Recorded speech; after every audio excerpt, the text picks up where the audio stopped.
Welcome to the slop farm. Enjoy the video. You start by locating the #ref error and understanding why it appears.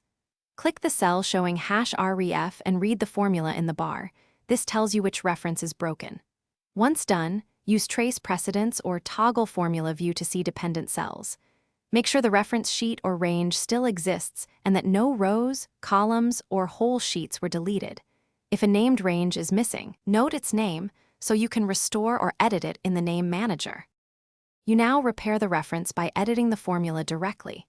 If the sheet or range was renamed, replace the broken name with the correct sheet, A1 or A1, A10 range. Once done, consider using indirect when you need dynamic sheet names, because indirect prevents immediate #ref when ranges move. However, it's volatile.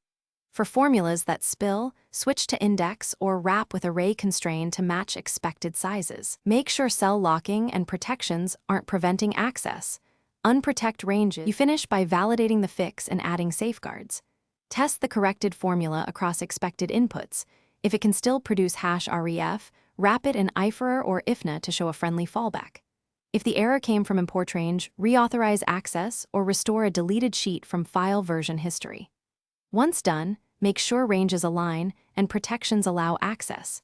If the issue persists, copy the formula into a fresh sheet to isolate external interference, and then iterate until the #ref is gone. Thanks for watching. Consider subscribing if we helped you today.